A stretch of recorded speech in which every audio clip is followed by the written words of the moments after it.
tubig yung loob. Isa ako. Ayan. Tapos, ilak nyo lang ito. Tapos pwede nyo lang pakapakan. Lalabas na yung katas niya. So, makikita nyo kung gaano kalinaw na pagka nakailang banlaw na. Kumuha tayo ng sample mula dyan sa huling hugasan natin. Kaya tayo, hugasan natin to hanggang mababa yung minerals para alam nyo rin paano yung proseso kapag nalinisan nyo na. Kumbaga na banlawan nyo na hanggang luminaw. Tatapos ko lang gano'n yung sako pa lang yan ha. Imagine dati ilang sako yung ginagawa namin. Anyway, ganito na yung texture niya. Kita ba? Makapokus yan. Ganito na yung texture niya kapag ilang beses mo nang nahugasan. Hindi mo na mararamdaman yung pagka long fiber niya. So maganda yan. Kasi yung root system ng plants mas madaling bumaon, mag-explore, no? Mas maaga siya makakabuo ng root system. Imagine, lalagyan mo pa ito ng perlite. Diba? So, mas maganda. Kaya maganda rin talaga na hinugasan mo muna yung medium. Kasi, tingnan nyo dito sa taas. Meron tayo ditong medium na hindi hinugasan. Ganito yung itsura niya. Ito yung hinugasan na. Galing ko sa baba. Ito yung medium na hindi pa nahugasan. Hinugasan namin to kapag gagamitin. Yun ang itsura. Pangit. Tapos, pag piniga mo yan, yan yung lalabas niya. Patas niyan. Diba?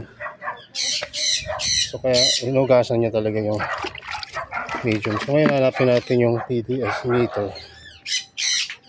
Ngayon, napakainit. Almost below 40 degrees Celsius dito sa atin. Napakainit. Kaya inisip ko, ulan eh. Kasi tingnan nyo yung langit. Although maliwanag siya. Parang punong-puno ng haluliglig sa taas. Or humidity. Tapos pala, ito, umorder ako ng 90 na feet ng ito, ganito. Kasi pansin ko, hindi na maya yung nabisita dito, kundi iba't ibang klaseng ibon na. Yung iba talagang tina-target na yung mga carnivorous plant natin. Kaya kailangan na natin proteksyonan. So ang plano, kukuberan to area na to. Siguro dito. Ayan, hanggang dyan. Lalagyan na lang ng itong zipper na malaki. Ayan, para pag nag-propagate na rin dyan, hindi na nahulog yung manggamit mo or halaman, hindi mo nahanapin sa pag. Ayan kasi yung nangyayari dyan na sa amin ngayon. Ayan, napakainit. Nag-aayos ako sa baba, diba? Naghugas ako ng medium. Yung wife ko yung nasa taas. Sabi ko, ang init sa taas, no? Sabi niya, napakainit. Kasi dami daw parang mamamatay ng mga plants. Totoo naman, napakainit ngayon dito kung walang shade. Talagang sobra. So ngayon, lalagyan natin to na konting tubig, tapos measure natin yung TDS reading niya. Try muna pala natin to kung gumagana pa. Last time kasi wala na tong battery eh. Ayan o, hindi na nagbabasa. Hindi palo na to eh. Hindi na nagana itong TDS natin.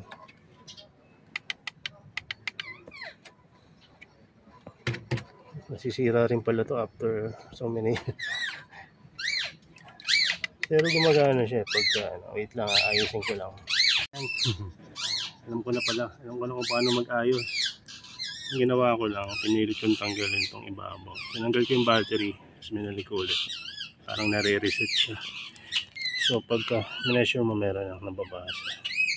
So itong ginagamit natin ng pang water tray, nasa 39, so mataas yan.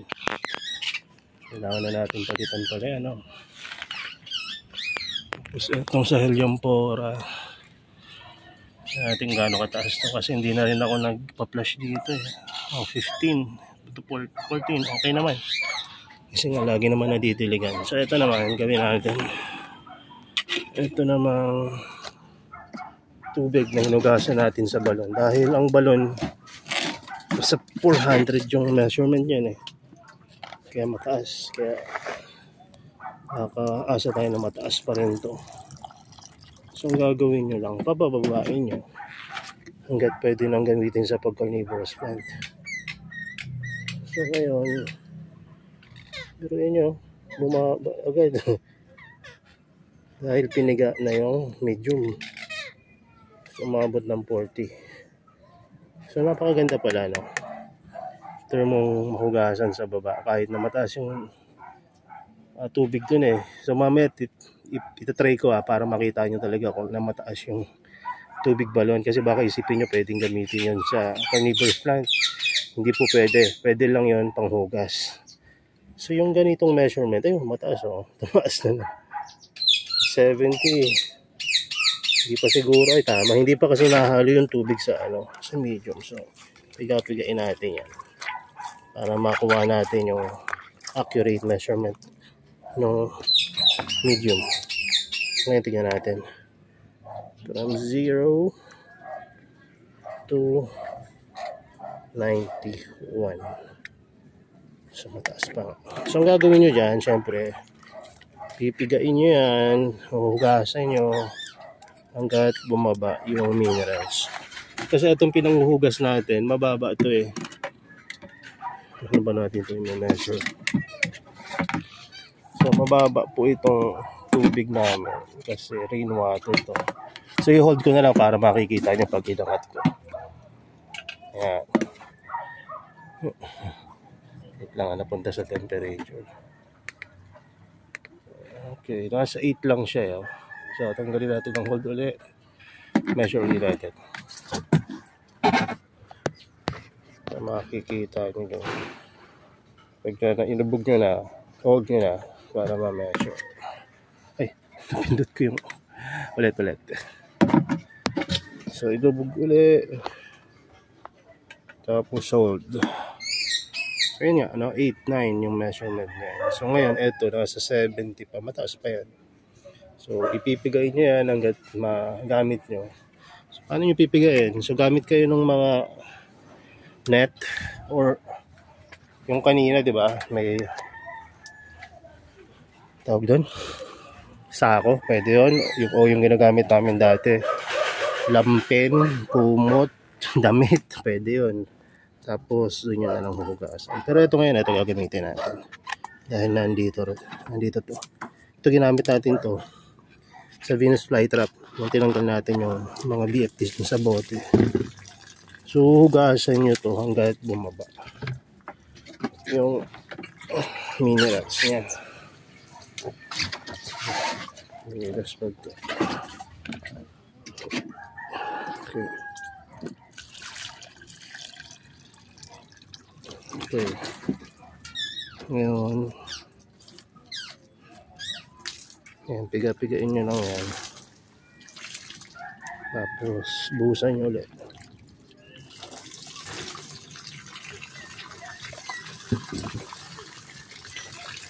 Ang ganda ng medium. Gagawin na natin ito palagi. Ganda pala pag nahugasan talaga siya eh. Alam nyo ba ginagawa namin to dati pa? Ngayon lang namin hindi na ginagawa kasi sa totoo lang nakakatamad. Sobrang dami na kasi ng halaman. Pero ngayon ko lang na-realize yung maliliit na bagay na ginagawa namin dati. Ayun yung nakakatulong para mas gumanda yung quality ng mga tubo nila. So ngayon, itong nahugasan na. Sigain ulit natin. Check natin lagay dito. Ubus yung isang araw ko. Isang sako lang. Nugasan ko talaga ng maigi eh. Huminto ko sa kalagitnaan kasi nag-lunch kami. Tapos tuloy na naman nung after kumain. Nakakatuwa rin yung ganitong hobby kasi nakaka-exercise ka. May bibigay mo pa yung best mo sa hobby, di ba? So ngayon, mix ulit natin to. Mekos. Pag na-mix na, sukat ulit ng TDS, di ba? Ito yung pinaka-basic na ginagawa namin dati. Pero ngayon, minsan, it's instant na sa pagmamadali. Lalo na pag may mga sale tayo, talagang madalian. Pero yung mga medium naman na nilagay namin sa mga pot, talagang hinugasan namin yun. Dun sa mga video na pinapakita namin, ayun talaga yung nangyayari. So ayan, ngayon nailagay na natin dyan, nalagyan natin ng tubig at nahalo na natin. Sukatin na natin kung ano na yung TDS reading niya ngayon. So sa isa or dalawang banlawan, 17 agad siya. So makakaasa kapag binanlawan mo pa to, mas mababa pa yun. Pero yung 17 napakaganda na yan, at kung ako gagamitin ko na to. Pero try pa natin isa pa since nandito na tayo eh. So, pigain lang.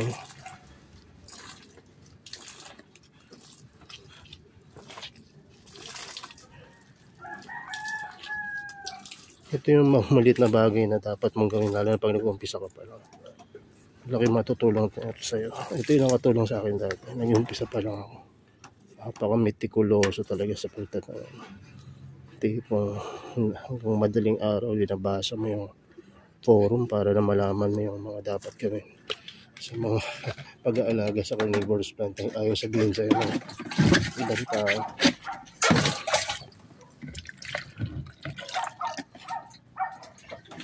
Kasi nung panahon namin, taguan rin talaga sa pag-alaga o kaya wala talaga kaming alam paano alagaan yung mga carnivorous plant natin. Pero ngayon, napakarami ng resources sa internet at dito rin sa atin sa Pilipinas. Nagagawa na natin ng mga guide. So ngayon, lagay uli natin dito. Atin na natin from 17. Nagbago ba? O ganun pa rin. Minsan kasi meron ng ano, ayun ang pinakamababa minsan. Mas mabilis pala itong bumaba kung papakuluan nyo. Pero hindi natin pinakuluan. Kaya makakasa tayo. Mas maraming banlaw yung gagawin mo para lang bumaba siya. Pero okay lang rin yan. Maganda kung pinakuluan talaga. So from 17 naging 16. Isa lang yung binaba. Halos wala. So okay na yun yung 17 kanina. Pwede nyo nang hindi banlawan pagka below 20 na. So mahalaga na may TDS meter kayo. Kasi nalalaman nyo yung tunay na kalagayan ng medium and water na ginagamit nyo. Ngayon try natin dito sa water propagation natin. Kasi update ko na rin kayo. Ayan yung water propagation natin 9. Halos parehas lang nung nandun sa pandilig natin. 9 lang siya. So update ko kayo dito. Ayan. Dami pa lang kamay ko. Uncut talaga itong ginawa ko. Nanginginig ako. Gusto ko lang mahiga nga sa higaan eh. Kanina. Anyway, ito yung mga lagay ng mga propagation natin. Marami nang na brown. Pero kung ano, nakikita niyan, magugulat kayo sa Pingicula primuliflora. Buong buo pa rin. Pero itong Pingicula Pingicula Aphrodite, ubos na, puti na, wala na. Meron pa natitira dito pero mamaalam na rin pala, wala na rin pala itong isa. Ayun, ayun nasa gilid, wala na rin. So ang Aphrodite, suko na. Ang tumatagal, Pingicula primuliflora. Tapos etong Adelaide. Tapos etong mga piliformis, ayan, brown na rin pala eh, oh. Pero I'm sure may mabubuhay dyan at may mag-germinate dyan. Yung BFT natin, may BFT ako nakita eh. Dito sa gilid. matagal talagang maano yung BFT. Yan, matagal mag-brown yan kasi na-experience ko na mag-propagate sa water dati ng BFT. Successful naman pero ang bagal. Ang bagal talaga. So, yun lang muna. Yun ang mga update ngayon. So, wala na rin sa ibabaw yung mga nakapatong dito. Inalis ko na. Kasi nag-algae. Masyadong humid yung ilalim. So, yun lang muna. At gusto ko magpahinga. Siguro ang gagawin ko ay magbibihis. Banlaw lang ako saglit. Tapos, bihis. Tutulog ako. Kaya manonood ako ng Ghost Fighter na Tagalog. So, kasi nabibitin ako sa action. Live action. So, ito pala yung Campanulata. I-update ko lang rin kayo. Para kahit pa paano nadadalaw nyo rin. Dami na nag-germinate. Ayan. At malapit na rin yung mag-produce ng first crop. Ang napansin ko lang sa kanya, dahil nga sobrang liit ng seeds ng Campanulata. Liit rin ang seedling niya. Kumpara mo sa seedling ng mga ibang cultivar, ibang variety, species ba? So, tingnan nyo itong Philippinensis. So, laki agad, di ba? Ayun yung reference nyo, yung perlite. Itong Merwilis na heterosexual, diba? Ganyan yung size. Pansinin nyo itong Campanulata, diba? Napakaliit. Yan yung perlite to. Hindi man lang siguro 1/5 o 1/4 ng perlite yung seeds or seedlings. Hindi talaga. So, talagang hopefully talaga mapalaki natin tong Campanulata. Isa sa mga pangarap ko talagang nepenthes to. At to grow them through seeds, no? Isang malaking bagay yun dahil although maghihintay tayo ng mga 3 hanggang 5 taon bago makita yung magagandang feature nila. Pero makaasa tayo na matitibay na to. Hindi na siya yung mapili sa growing area. Kasi napakadaming mga nepenthes na madaling alagaan sa outdoor pero mas marami yung mahirap. Pero pagka grown through seeds, so makaasa ka na mas madali silang alagaan. So yun lang muna siguro. Medyo pagod na rin tayo. At nakita nyo na naman, di ba, kung paano hinugasan. So ingat lang kayo pagka galing sa sako or sa plastic dahil dried yan, yung sphagnum moss na ginamit natin. Maaring masinghot nyo yung alikabok ng sphagnum. Hindi naman masama, pero kung meron kayong mga allergy, hindi sa inyo makabubuti. So, kaya iwas rin, no? Maglagay muna kayo ng tubig sa planggana, tsaka nyo ilagay yung mga dried, o kaya ang gawin nyo pala ganito, yung sako or plastic na may dried, lagyan nyo ng tubig para maka-absorb agad ng tubig. Pagka ililipat nyo na sa planggana, hindi na siya yung magpo-produce ng dust, no, na ma-inhale nyo. So yun lang muna. At ako'y magdidilig ng mabilisan dito sa Helianthora at nepenthes kasi parang ang baba agad ng tubig nila dahil sa init. So minsan kailangan mo magdilig ng umaga at tanghali, pero iwasan mo magdilig ng gabi. Isa sa mga indicator na kailangan magdilig pagka yung Helianthora mo, yun, parang yumuyo ko. Hindi ko alam kung bagong tubo to o yumuyo ko siya kasi mainit eh. Pero yung mga nandito naman, ganda-ganda, okay. Diba? So, hindi mo na ako magbebenta nito kasi alam nyo kung bakit. Tingnan nyo to. Sobrang dami niyang gruto. Kung ibebenta ko yan, maaaring masayang lang kasi hindi tutuloy yan eh. Kung tumuloy man, hindi ko alam kung maalagaan ng maayos ang bibili. Kung gusto nyo talagang bilhin, message nyo ako, pero hindi mura to kasi mga mother plant ito eh. So, tingnan nyo yun na lang yung mga daming growth point to. Dati pa isa-isang tubo, ngayon isang damakmak. So at least nalalaman na natin yung mga pag-aalaga sa kanila. Ngayon mas komportable na mag-alaga. Dati hirap na hirap tayo.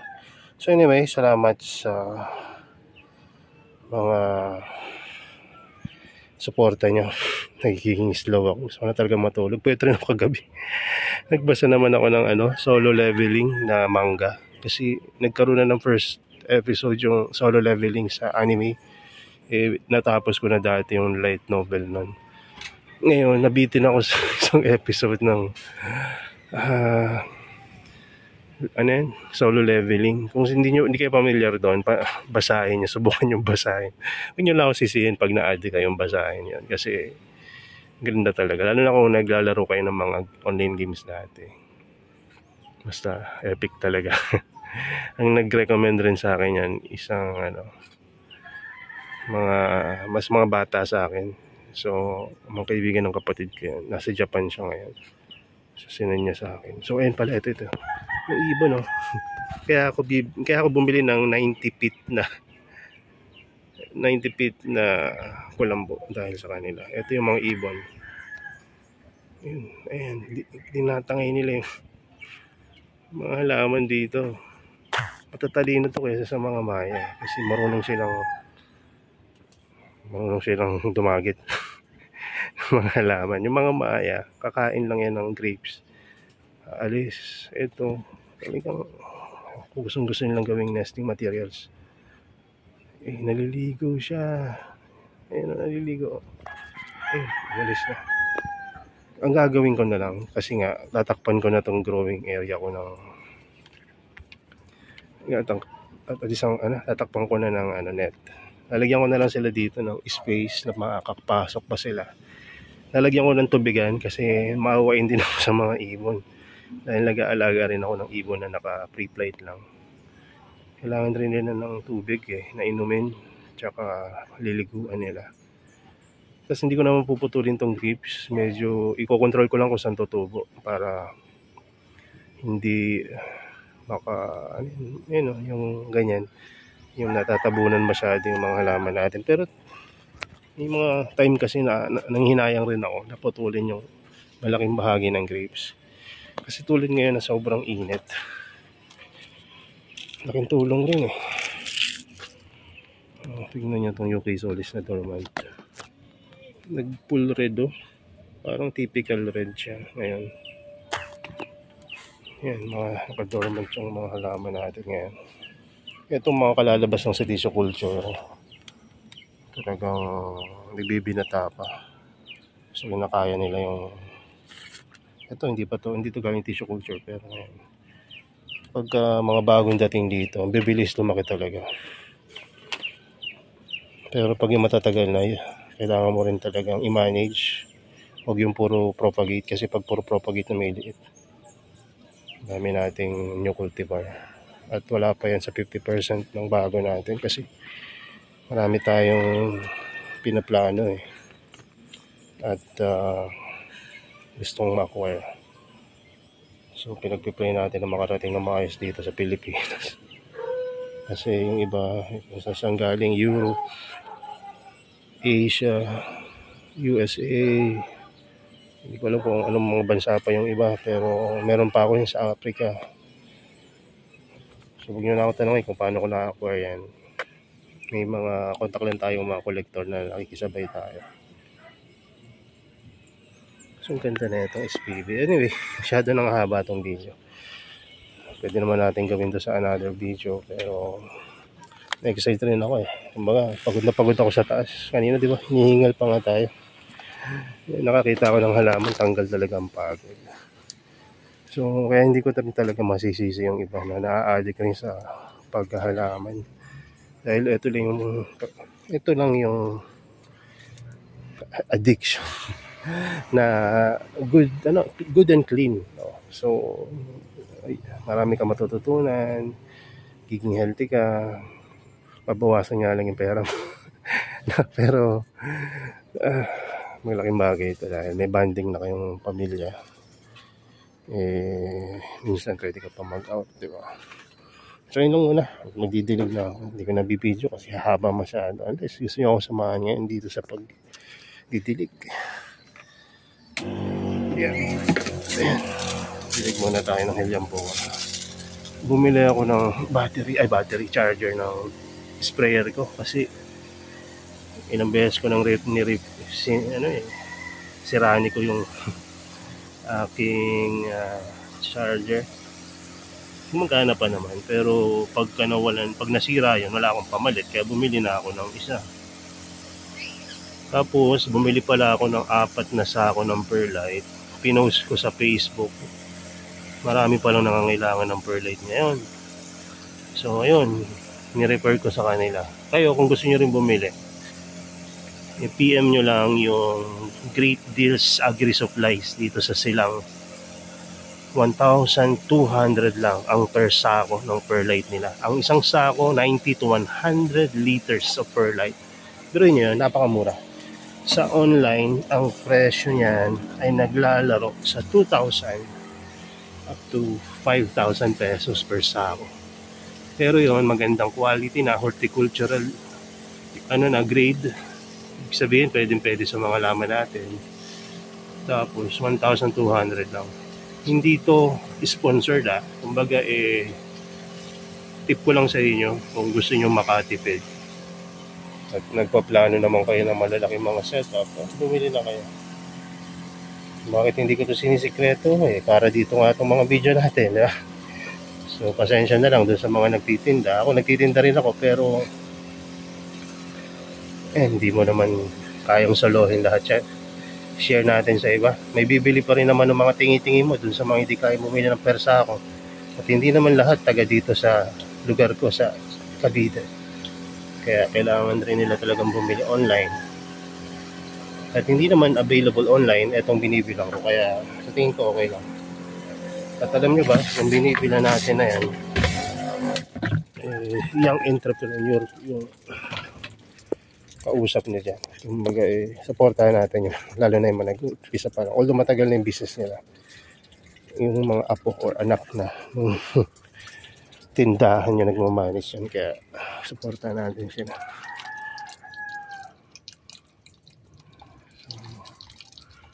Ayan. So, diba? Pag umaapaw-apaw yung tubig, pababahan ng pababaha yung reading yan. Kaya ayos na ayos. Diba? So, yun lang. At ako ay magpapahinga na sa baba. Hindi pa pala na-deliver yung mga order nyo. Pero nakapack na.